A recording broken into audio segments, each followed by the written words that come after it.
Hello guys, I'm back again, and for today's video is we're going to Miramichi.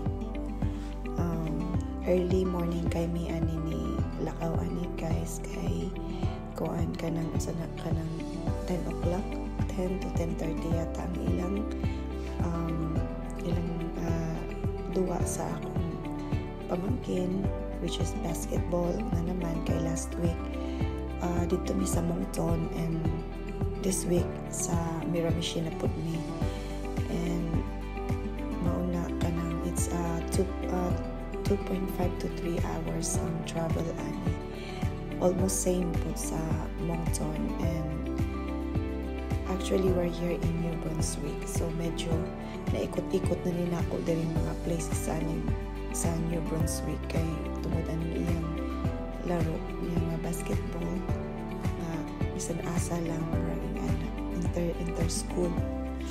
So ano siya while nag-travel pa mi kay early kay mi ani sa kuan buntag ani nagkuan nang mata na mi anik sayo.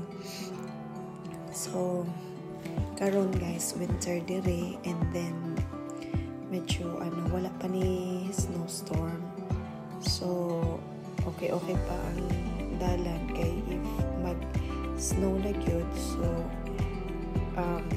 kuan medyo slushy ang road, and then kuan pud delikado pud siya kung mag-travel po ka, so medyo maghinay-hinay yung ka na basta ka na bitaw after sa snowstorm. Pero at least karon okay man siya, then init ang panahon po.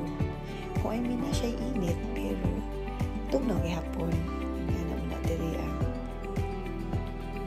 so mo lagi na guys, pag diri ka sa kuan, diri ka sa kanang Canada, basta winter lagi kuan gyud na siya kanang apton kaog, for me lang ha, apton kaog kami ngaw, and dili kuan kaayo kanang unsa na kanang kay mura magud perminti mag-gloomy.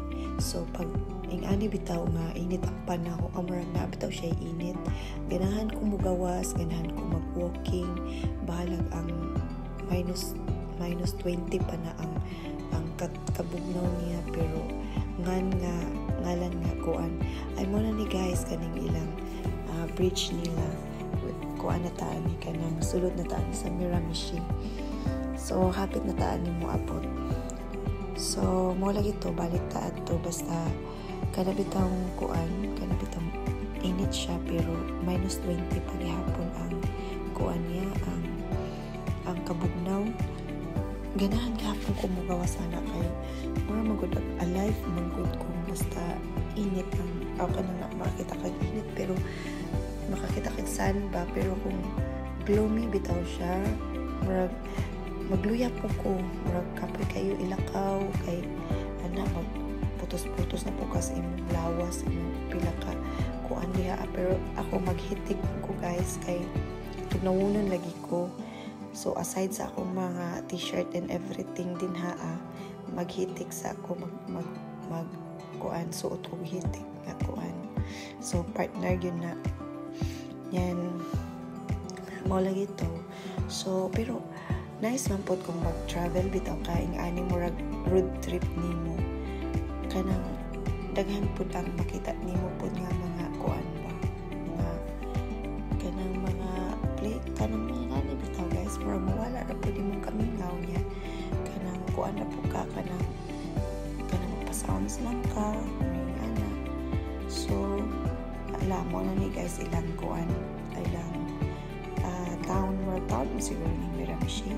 So we're here na sa hotel mo na yung hotel, pero gi-drop by ra na mo ang mga gamit, and then we're heading to school na ni siya guys, padulong sa kanang kuan mo gani siya Riverview High School, so sa gym ni nila, so diri sila magkita-kita tanan iyang mga ka-team nga po diri so we're here na guys, and then ngita na po ni og parkingan ani, so ngana lang yun siya sa 3 hours na to na mong travel. So chika-chika lang may ani sa akong kuan yung sisinlo. So with friends na niya o ka-team na niya guys.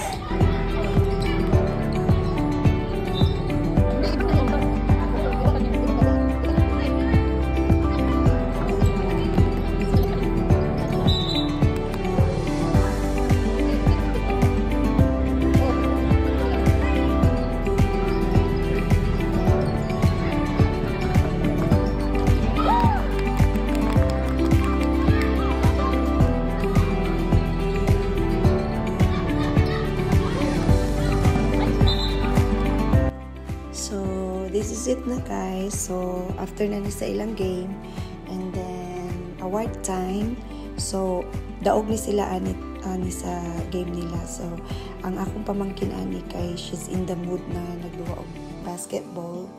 Naka 2 awards na siya, MVP player o kuan hustle player kay may man ni siya og kanang defense ani guys. So mo ni sila kanang 5 wins and 0 loss sila ani. So they are in the mood nagduwa og basketball. So anyway, we're going back na and then we're planning to eat our lunch outside. So muna kanang murag padulong mi ani karon sa kuan kanang sa downtown. So sa KFC mi nangaon guys, and nice baya diri ang Miramichi. Nice ilang kuan pod nila. Ganan ko sa ilang mga balay-balay kay mga dugol-dugol ra ba.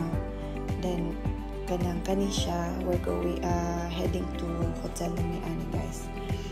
And then okay pod ang ilang kuan kay pwede ra nimo maglakaw-lakaw ra ka bahalag wala kay car. Basta ganahan ko sa ilang kuan. Murag mahimo po ni siya, murag po siya town, murag para po sa amo apod pa. So ako ipakita sa imo ang kaning hotel nila. Actually lang hotel until 5th floor ra gini siya or 4th man siguro ni. Dili man kataasan diri ilang hotel guys. And then mao na ni ilang matawag nila kani nga hotel, matawag na nila nga 5-star hotel diri sa New Brunswick. Mao ni ilang kuan kanang padulong kuan sa ilang pool. Mao na ilang pool din ha. Indoor nila, and then lift diha. So okay man siya kanang hinlo. So and then while waiting for my kuan sister-in-law sa akong ate, so nagchika sa ta guys, and at least diri man gud murag kanang lisod ba po diri sa Canada kay kanang kuan na gyud kayo mahal na mga pamaliton diri guys. And then kung wala jud kayo mga relatives or brother sister diri, ang mahal kay ang apartment. Ang room ba lang 500 na 5 to 600. So kung ana ka sa city naara sa abot na mga 900 to 1k or 1k plus pa depende sa kuan type of apartment or room lang imong kuanan. So mahal jud kayo guys. So mao ni ang kanang likod sa window sa among makita ani sa among hotel guys. And then muna kuan na tubig na siya, nahimo na siya ice. Nice kaayo. And then mo ni lang hotel restaurant nila kay we're planning to kuan man dinner with kanang other team sa mga kuan na mo sa mga parents po. And then behind ani is mo ni lang Long Bridge. Then timing pagid sunset, so nice kaayo siya tan-awon. So we're going back home na ni. Nag-check out na mi ani guys. And then actually naapa sila duwa ani nga time.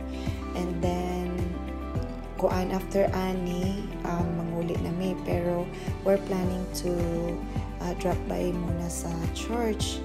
So mo ni siya kanang padulong na ni siya sa church guys. And then sa next video nako narito ang katong kuan about sa church.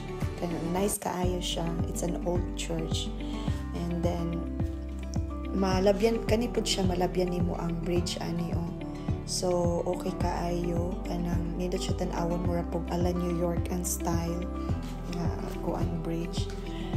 So thank you for watching guys for now, and hope to see you in